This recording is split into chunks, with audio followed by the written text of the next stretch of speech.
हिंदवंशी group of education प्रस्तुत करते हैं झारखंड जीके क्विज सीरीज। यह सीरीज जेपीएससी एवं जेएसएससी के सभी प्रतियोगी परीक्षाओं के लिए उपयोगी है। राज्य विशेष सामान्य ज्ञान की कड़ी में झारखंड जीके क्विज सीरीज का चौथा अंक। चलिए आगाज करते हैं। पहला सवाल, रजरप्पा स्थित मां छिन्नमस्तिके मंदिर किन दो नदियों के संगम पर स्थित है? ए. उसरी और बराकर, बी. भैरवी और दामोदर, सी. खरकाए और सुवर्णरेखा, डी. अमानत और उत्तरी कोयल। सही जवाब है भैरवी और दामोदर। मां छिन्नमस्तिके मंदिर झारखंड के रामगढ़ जिले के रजरप्पा शहर में स्थित है। यह भैरवी और दामोदर नदियों के संगम पर रामगढ़ से 28 किलोमीटर दूर स्थित है। रजरप्पा मंदिर की कला और वास्तुकला असम के प्रसिद्ध कामाख्या मंदिर के समान है। अगला सवाल, लाप्साबुरु पहाड़ी में स्थित लेप्सुबुरु खादान किस खनिज के लिए विख्यात है? A. Graphite, B. Kyanite, C. Dolomite, D. चूना पत्थर। सही जवाब है काइनाइट। झारखंड में काइनाइट का सबसे बड़ा भंडार पूर्वी सिंहभूम जिले के लाप्साबुरु पहाड़ी पर मौजूद है। झारखंड देश में काइनाइट का सबसे बड़ा उत्पादक राज्य है। काइनाइट या एल्यूमिनियम सिलिकेट का उपयोग मुख्यतः तापरोधी उपकरणों में किया जाता है। अगला सवाल, सूरजकुंड गर्म जल स्रोत झारखंड के किस जिले में स्थित है? ए. रांची, बी. गढ़वा, सी. दुमका, डी. हजारीबाग। सही जवाब है हजारीबाग। सूरजकुंड हॉट स्प्रिंग हजारीबाग से 60 किलोमीटर की दूरी पर बरकठा प्रखंड में स्थित है। सूरजकुंड हॉट स्प्रिंग के पानी का तापमान 170 से 190 डिग्री फ़ारेनहाइट मतलब 76.7 से 87.8 डिग्री सेल्सियस तक रहता है। सूरजकुंड गर्म जलकुंड में खनिज लवण एवं गंधक पाया जाता है, जिसके कारण इस हॉट स्प्रिंग के पानी में स्नान करने से उपचारात्मक प्रभाव होता है। अगला सवाल, झारखंड के संथाल परगना क्षेत्र की प्रमुख चित्रकला शैली जादोपटिया चित्रकला शैली में जादो शब्द का इस्तेमाल किसके लिए किया जाता है? ए. जंगल, बी. ताम्रपत्र, सी. चित्रकार, डी. जनजाति। सही जवाब है चित्रकार। जादोपटिया चित्रकला शैली झारखंड के संथाल परगना क्षेत्र की प्रमुख चित्रकला शैली है। संथाल समाज के मिथकों पर आधारित इस लोक कला में समाज के विभिन्न रीति रिवाजों, धार्मिक विश्वासों और नैतिक मान्यताओं की प्रस्तुति की जाती है। जादोपटिया चित्रकला बनाने वालों को संताली भाषा में जादो कहा जाता है। अगला सवाल, निम्नलिखित में से कौन सा ताप विद्युत संयंत्र बोकारो जिले में स्थित नहीं है? ए. पतरातू ताप विद्युत संयंत्र, बी. बोकारो ताप विद्युत संयंत्र, सी. चंद्रपुरा ताप विद्युत संयंत्र, डी. तेनुघाट ताप विद्युत संयंत्र। सही जवाब है पतरातू ताप विद्युत संयंत्र। ताप विद्युत संयंत्रों के स्थित होने का सही मिलान है। पतरातू ताप विद्युत संयंत्र रामगढ़ जिला, बोकारो ताप विद्युत संयंत्र बोकारो जिला, चंद्रपुरा ताप विद्युत संयंत्र बोकारो जिला, तेनुघाट ताप विद्युत संयंत्र बोकारो जिला। अगला सवाल, निम्नलिखित में से कौन सी नदी दामोदर की सहायक नदी नहीं है? ए. अजय, बी. कोनार, सी. बराकर, डी. जमुनिया। सही जवाब है अजय। दामोदर नदी लातेहार जिले से निकलकर हजारीबाग बोकारो तथा धनबाद होते हुए पश्चिम बंगाल में प्रवेश करती है, जहां यह हुगली नदी में जाकर मिल जाती है। झारखंड में इसे देवनद के नाम से भी जाना जाता है। दामोदर की सहायक नदियों में कोनार, बराकर और जमुनिया प्रमुख हैं। अगला सवाल, जनगणना 2011 के अनुसार जनसंख्या के आधार पर झारखंड की सबसे बड़ी जनजाति कौन है? ए. हो, बी. मुंडा, सी. उरांव, डी. संथाल। सही जवाब है संथाल। जनगणना 2011 के अनुसार संथाल जनजाति जनसंख्या 27.54 लाख झारखंड राज्य की सबसे बड़ी जनजाति है। संथाल जनजाति के बाद उरांव लगभग 17.16 लाख तथा मुंडा करीब 12.29 लाख झारखंड की क्रमशः दूसरी तथा तीसरी बड़ी जनजाति हैं। अगला सवाल, निम्नलिखित में से झारखंड का कौन सा पर्यटक स्थल क्वीन ऑफ छोटा नागपुर के नाम से मशहूर है? ए. बेतला, बी. पतरातू, सी. नेत्रोट, डी. पारसनाथ। सही जवाब है नेत्रोट। नेत्रोट झारखंड राज्य के रांची नगर से 154 किलोमीटर की दूरी पर पश्चिम दिशा में स्थित है। क्वीन ऑफ छोटा नागपुर के नाम से मशहूर इस मनोरम पहाड़ी से होकर कर्क रेखा गुजरती है। नेत्रोट झारखंड राज्य का वह स्थान है जहां राज्य की सबसे ज्यादा वर्षा होती है। अगला सवाल, नीचे दिए गए प्रमंडल और उनके मुख्यालय का कौन सा मिलान सही नहीं है? ए. कोल्हान प्रमंडल मुख्यालय जमशेदपुर, बी. संथाल परगना प्रमंडल मुख्यालय दुमका, सी. उत्तरी छोटानागपुर प्रमंडल मुख्यालय हजारीबाग, डी. दक्षिण छोटानागपुर प्रमंडल मुख्यालय रांची। सही जवाब है कोल्हान प्रमंडल मुख्यालय जमशेदपुर। प्रमंडलों और उनके मुख्यालयों का सही मिलान है। कोल्हान प्रमंडल 3 जिले पश्चिम सिंहभूम, सरायकेला खरसावां, पूर्वी सिंहभूम, मुख्यालय चाईबासा। संथाल परगना प्रमंडल 6 जिले जामताड़ा, देवघर, दुमका, पाकुड़, गोड्डा, साहिबगंज, मुख्यालय दुमका। उत्तरी छोटानागपुर प्रमंडल 7 जिले चतरा, हजारीबाग, कोडरमा, गिरिडीह, रामगढ़, बोकारो, धनबाद, मुख्यालय हजारीबाग। दक्षिण छोटानागपुर प्रमंडल 5 जिले लोहरदगा, गुमला, सिमडेगा, रांची, खूंटी, मुख्यालय रांची। अगला सवाल, चेरो शासनकाल के दौरान बना शाहपुर किला निम्नलिखित में से किस नदी के किनारे अवस्थित है? ए. बूढ़ा नदी, बी. कन्हर नदी, सी. अमानत नदी, डी. उत्तरी कोयल नदी। सही जवाब है उत्तरी कोयल नदी। शाहपुर किला पलामू के मुख्यालय डाल्टनगंज में उत्तरी कोयल नदी के तट पर अवस्थित है। शाहपुर किले का निर्माण 1770 के दशक में तत्कालीन चेरोवंशीय राजा गोपाल राय ने करवाया था। अगला सवाल, इस्पात company Tata iron and steel company limited अर्थात टिस्को की स्थापना किस वर्ष की गई थी? ए. 1882, बी. 1907, सी. 1928, डी. 1948। सही जवाब है 1907। भारत की प्रमुख इस्पात company Tata iron and steel company limited अर्थात टिस्को की स्थापना 1907 में की गई थी। Tata iron and steel company limited का मुख्यालय मुंबई में स्थित है। अगला सवाल, झारखंड के प्रथम मुख्यमंत्री निम्नलिखित में से कौन थे? ए. मधु कोड़ा, बी. शिबू सोरेन, सी. अर्जुन मुंडा, डी. बाबूलाल मरांडी। सही जवाब है बाबूलाल मरांडी। झारखंड के प्रथम मुख्यमंत्री बाबूलाल मरांडी थे। सन 2000 ईस्वी में बिहार से अलग होकर झारखंड राज्य बनने के बाद एनडीए के नेतृत्व में इन्होंने राज्य की पहली सरकार बनाई थी। अगला सवाल, दुगनी बराज परियोजना का निर्माण निम्नलिखित में से किस नदी पर प्रस्तावित है? ए. संजय नदी, बी. उसरी नदी, सी. जयंती नदी, डी. अमानत नदी। सही जवाब है संजय नदी। दुगनी बराज परियोजना का निर्माण सरायकेला के दुगनी में संजय नदी पर किया जाएगा। दुगनी बराज परियोजना के पूरा होने पर सरायकेला जिले के 8 गांवों को सिंचाई का पानी मिलेगा। अगला सवाल, नागपुरिया सदानी बोली का व्याकरण पुस्तक किस लेखक के द्वारा लिखी गई है? ए. बडियन हॉर्न, बी. कॉनॉर्ड बुकआउट, सी. J.H. हविटली, डी. पीटर शांति नवरंगी। सही जवाब है पीटर शांति नवरंगी। झारखंड के सदानों के द्वारा बोली जाने वाली नागपुरी भाषा के नागपुरिया सदानी बोली का व्याकरण पुस्तक की रचना फादर पीटर शांति नवरंगी के द्वारा की गई थी।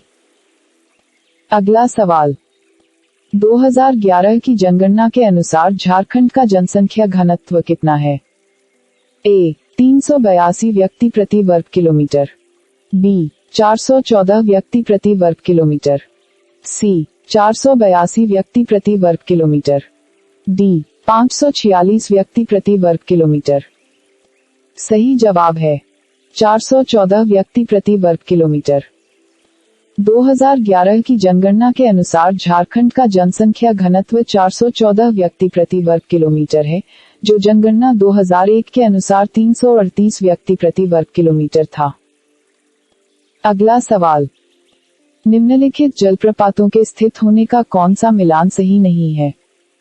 ए केरीदा जलप्रपात चतरा, बी मिर्चैया जलप्रपात लातेहार, सी केलाघाट जलप्रपात साहिबगंज, डी धारागिरी जलप्रपात पूर्वी सिंहभूम। सही जवाब है केलाघाट जलप्रपात साहिबगंज।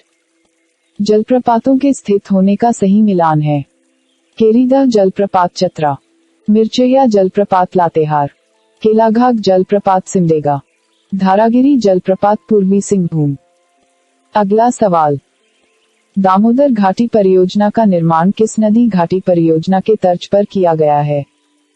ए निस्टर नदी घाटी परियोजना, बी वोल्गा नदी घाटी परियोजना, सी टेनेसी नदी घाटी परियोजना, डी मेकोंग नदी विकास परियोजना।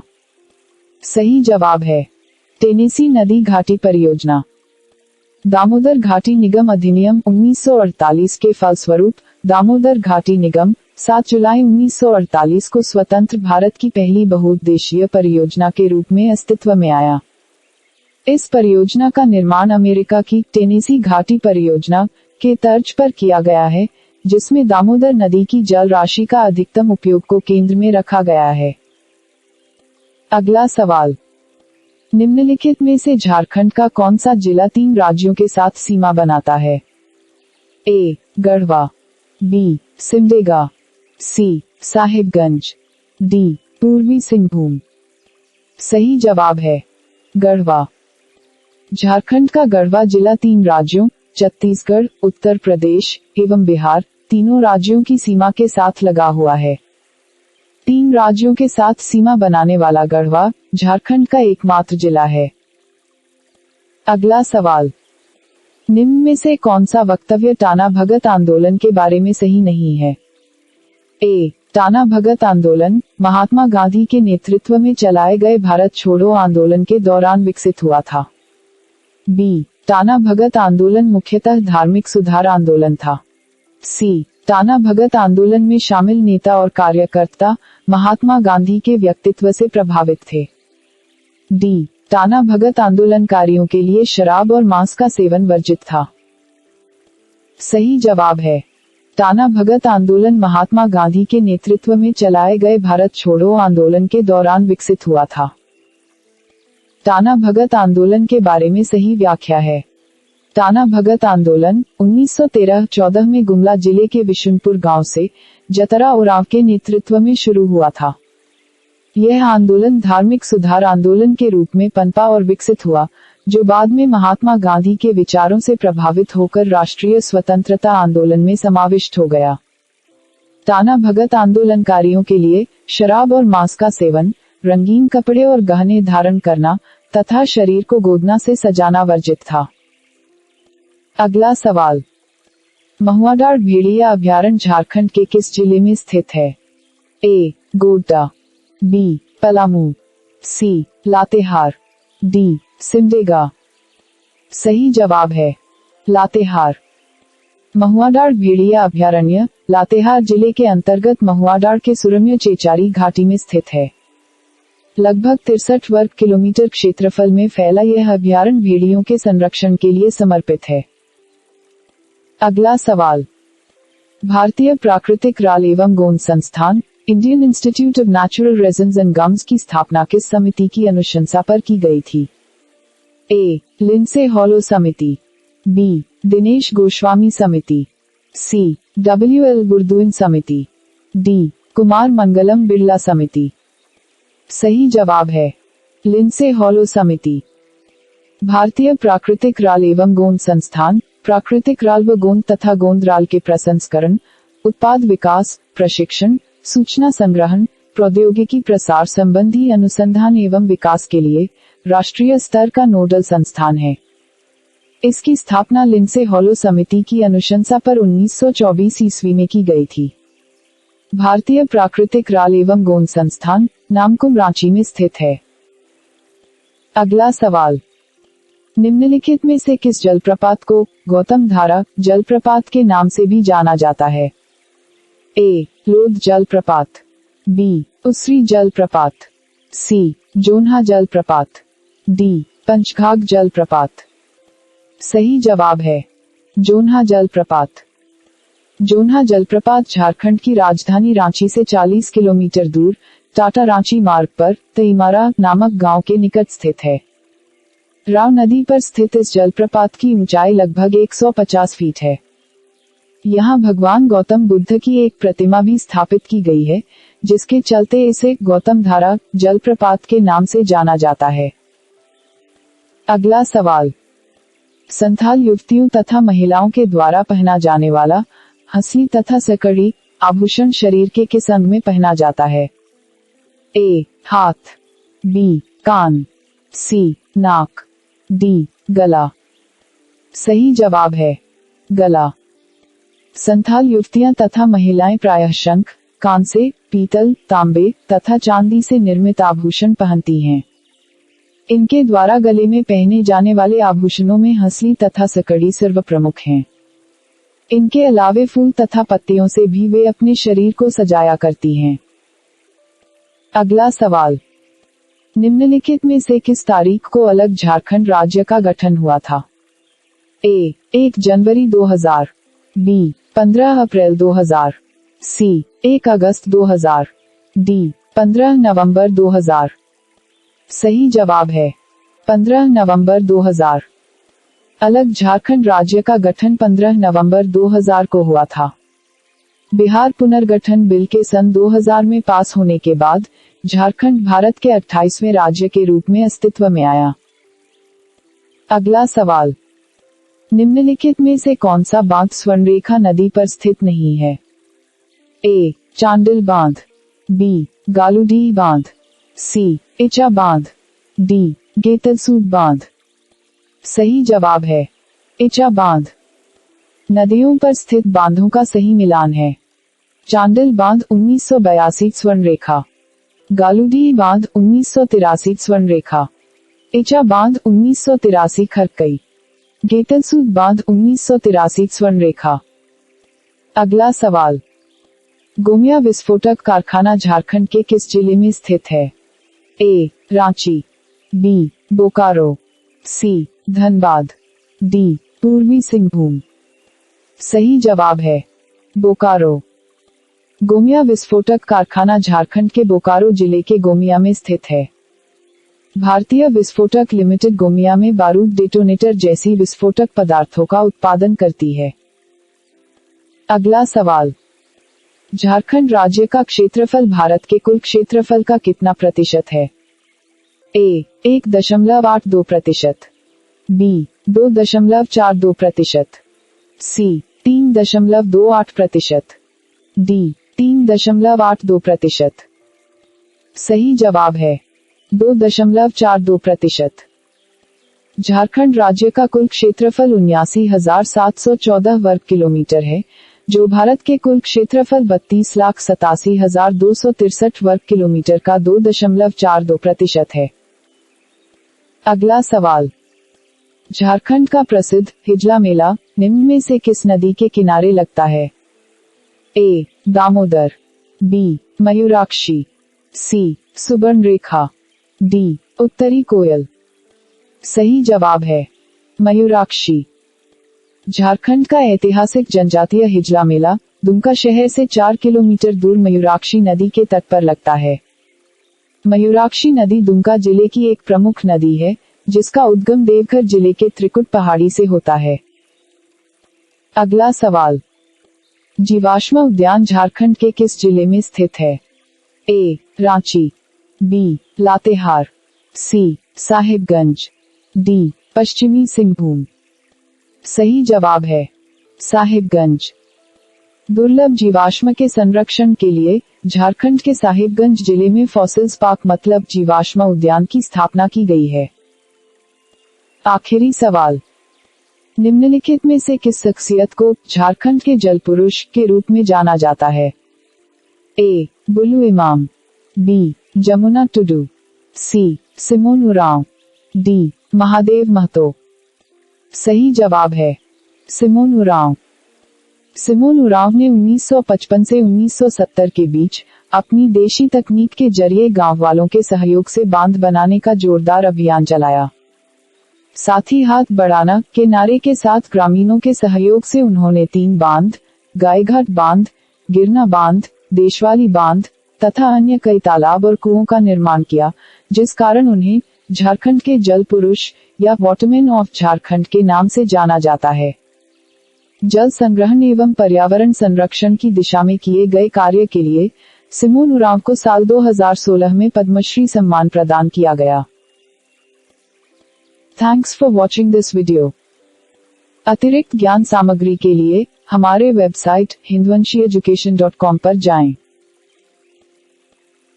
अगर आपको ये वीडियो पसंद आया हो तो कृपया इस वीडियो को लाइक करें एवं हमारे चैनल को सब्सक्राइब करें।